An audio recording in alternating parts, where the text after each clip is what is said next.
Assalamualaikum warahmatullahi wabarakatuh. Selamat datang teman-teman di Mentoring Online. Kali ini kita akan membahas mengenai latihan soal dari soal ujian akhir semester penganggaran di tahun 2019. Sebelumnya teman-teman bisa baca soalnya terlebih dahulu. Yang pertama, ini tuh mengenai cahaya gemilang. Distributor aksesoris ruangan tamu akan menyusun anggaran kas bulanan periode Juli sampai dengan Desember 2020. Nah, PT Gemilang, Cahaya Gemilang ini mempunyai beberapa data, diantaranya untuk saldo piutang 1 Juli itu ada piutang bruto sebesar 240.000 dengan piutang netonya itu sebesar 90% dari piutang bruto yang diterima dalam bulan Agustus. Kemudian ada saldo kas tanggal 1 Juli 2020 sebesar Rp420.000 dengan saldo minimum ditetapkan sebesar Rp240.000. Dan ada data penjualan juga. Di sini ada 6 bulan tentu saja dari bulan Juli sampai dengan Desember. Kemudian ada pola penjualannya, di mana 70% itu tunai dan sisanya kredit, berarti 30%-nya itu kredit. Dan dengan ketentuan 10% dari penjualan kredit dicadangkan untuk piutang tak tertagih. Dan pola penagihan piutangnya itu 40% diterima pada bulan terjadinya penjualan, 35% diterima 1 bulan sesudahnya, dan 25% diterima 2 bulan sesudahnya. Kemudian di sini juga ada data penerimaan dan pengeluaran lainnya di masing-masing bulan di 6 bulan tersebut. Dan untuk soalnya, diminta yang pertama, ada susunlah anggaran pengumpulan piutang periode Juli sampai dengan Desember 2020.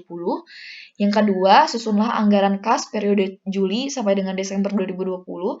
Dan yang terakhir, bagaimana posisi kas dan piutang pada neraca per 1 Juli 2020 dan 31 Desember 2020. Langsung saja kita kerjakan. Nomor 1 itu adalah anggaran pengumpulan piutang. Nah, teman-teman di sini bisa langsung membuat tabel terlebih dahulu untuk perhitungan piutang netonya, di mana kita akan menuliskan dari masing-masing bulan dan keterangan ini ke bawah. Dan yang pertama itu ada penjualan. Penjualan Juli adalah 1.800.000, Agustus 2.160.000, September 2.520.000, Oktober 2.160.000, November 2.520.000, dan Desember 1.800.000. Ini tuh didapatkan dari soal. Nah, seperti yang kita tahu bahwa tadi 70% dari penjualan itu merupakan penjualan tunai. Berarti kita hitung terlebih dahulu. Ini kita hitung 70% kali penjualan bulan Juli 1.800.000 adalah 1.260.000. Kemudian ini juga sama, 70% dikali 2.160.000 1.512.000. Kemudian untuk bulan September juga sama, Oktober, November, Desember juga sama. Sehingga didapatkan angka-angka seperti ini.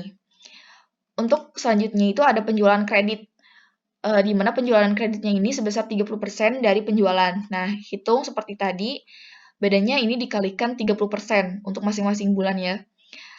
Bulan Juli 30% dikali 1.800.000 sama dengan 540.000. Bulan Agustus 30% dikali 2.160.000 sama dengan 648.000. Kemudian seterusnya sama untuk bulan September, Oktober, November, dan Desember. Nah, berhubung tadi di soal kita menemukan bahwa 10%-nya itu kita gunakan sebagai cadangan piutang tak tertagih. Dan di sini kita melakukan penyesuaian piutang sebesar 10% dari penjualan kreditnya. Nah, ini berarti 10% dikali 540.000 sama dengan 54.000. Kemudian untuk bulan Agustus juga sama, 10% dikali 648.000 sama dengan 64.800, dan seterusnya sama untuk bulan September, Oktober, November, dan Desember. Sehingga kita dapatkan piutang neto, ini tuh hasil dari penjualan kredit dikurangi penyesuaian piutangnya. Nah, sudah. Untuk selanjutnya, yaitu perhitungan pola pelunasan. Nah, di sini kita ketahui di soal bahwa penerimaan piutang itu dari diterima pada bulan terjadinya penjualan sebesar 40%, diterima 1 bulan sesudahnya sebesar 35%, dan diterima 2 bulan sesudahnya sebesar 25%. Sehingga untuk periode piutang di bulan yang bersangkutan itu membutuhkan waktu 3 bulan.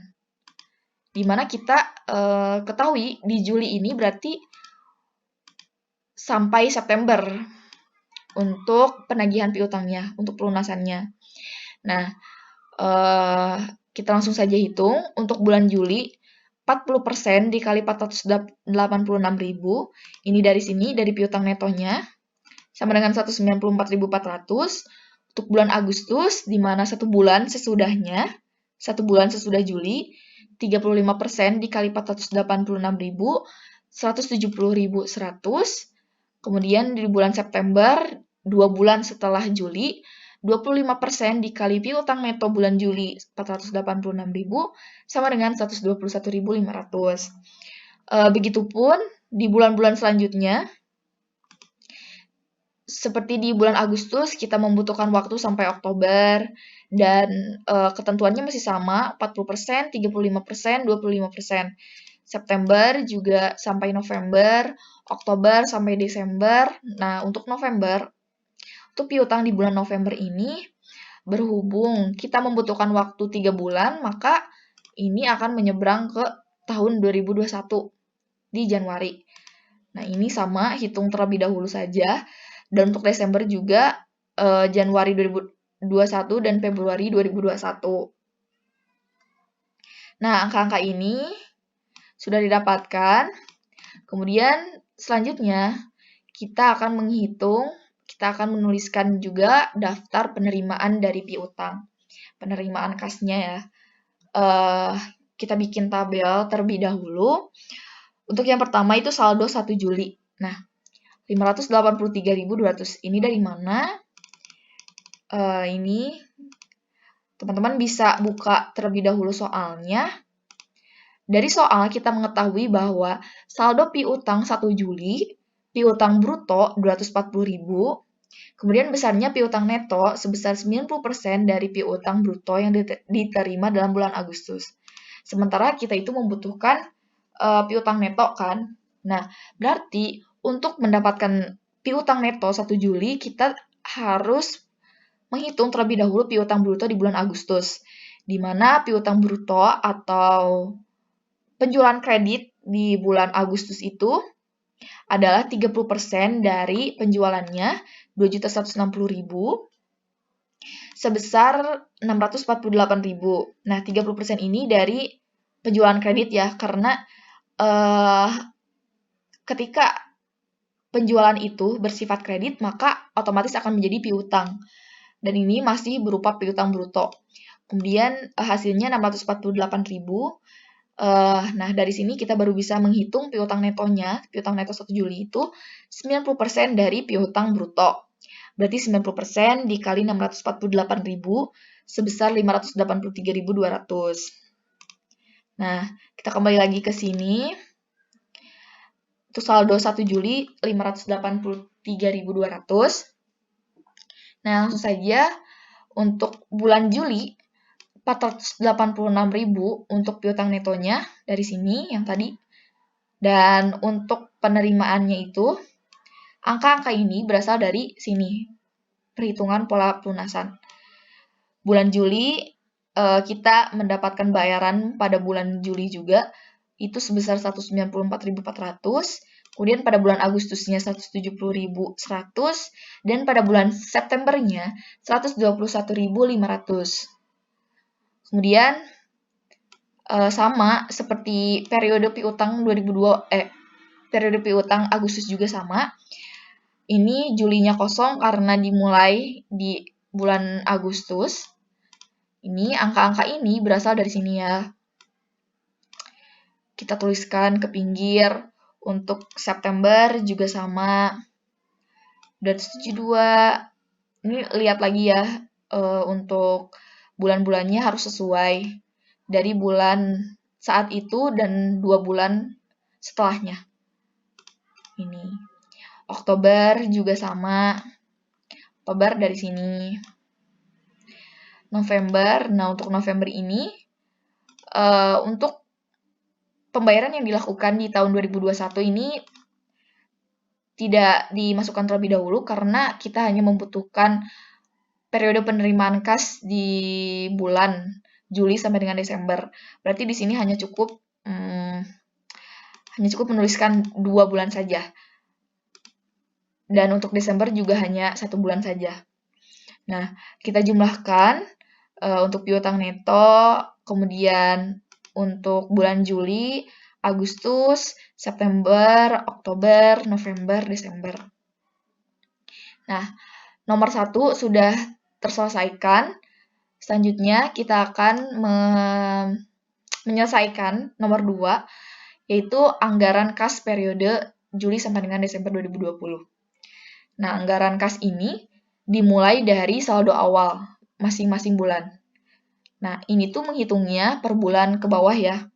Jadi kita fokus dulu di Juli, jangan ke Agustus, September, Oktober, November, Desember, karena nanti akan saling berkaitan. Untuk saldo awal bulan Juli itu 420.000. Ini dari mana? Ini ada di soal. Teman-teman bisa mengeceknya lagi. Di soal itu ada saldo kas tanggal 1 Juli 2020 sebesar 420.000 dengan saldo minimum ditetapkan sebesar 240.000. Nah, berarti ini 420.000 ya. Kemudian kita akan menuliskan penerimaannya juga di bulan Juli, di mana kita melakukan penjualan tunai sebesar 1.260.000. Ini bisa diambil datanya dari sini yang tadi. Dari sini. Kemudian ada piutangnya juga bulan Juli itu. Ini kan penerimaan ya, penerimaan piutangnya. Berarti di sini, ini kan penerimaan kas 194.000. Oh, mohon maaf, ini pembayaran piutang ya maksudnya. Dan penerimaan kas dari piutang 194.400. Kemudian ada penerimaan lain, ini dari soal, ada di soal sebesar 492.000 dan didapatkanlah kas tersedia. Ini tuh hasil dari hasil dari saldo awal ditambah penjualan tunai, ditambah piutang dan penerimaan lain.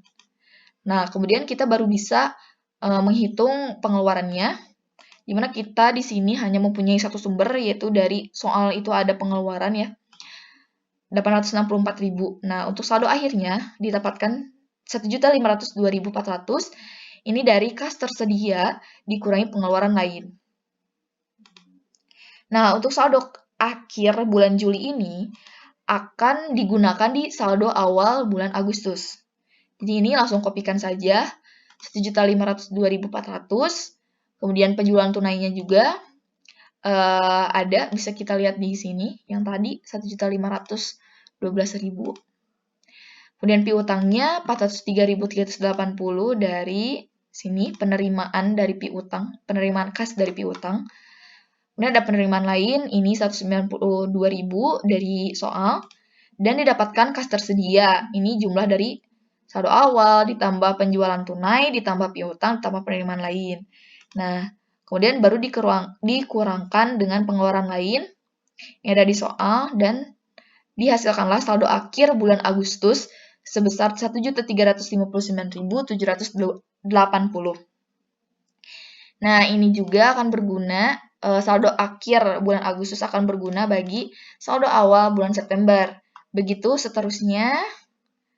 Ini polanya masih sama seperti bulan Juli, Agustus, sehingga kita dapatkan bahwa saldo akhir di akhir bulan itu, di bulan Desember itu sebesar 2.089.500. Untuk soal nomor 2 juga sudah terpecahkan, berarti kita tinggal mengerjakan nomor 3, yaitu posisi kas dan piutang pada neraca per 1 Juli 2020 dan 31 Desember 2020. Nah, beginilah neracanya untuk neraca per 1 Juli 2020, kasnya itu hanya sebesar 420.000. Ini dapat dari mana? Dari soal.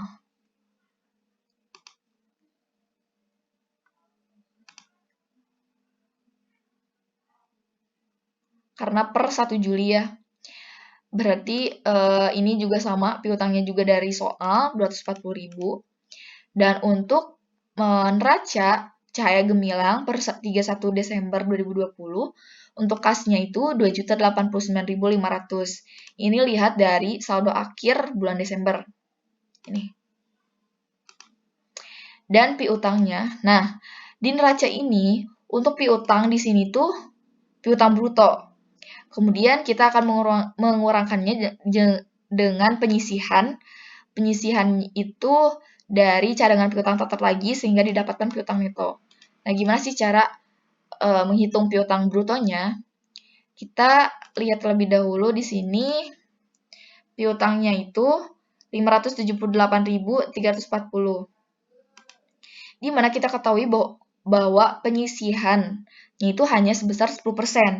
Berarti cara untuk mendapatkan piutang bruto adalah 100 per 90 dikali piutang neto. Ini piutang neto ya. 578.340 itu didapat sebesar 642.600. Nah, kemudian kita hitungkan penyisihannya sebesar 10% dari piutang bruto yaitu sebesar 64.260.000 dan sehingga didapatkan piutang neto hasil dari piutang bruto dikurangi penyisihan yaitu sebesar 578.340.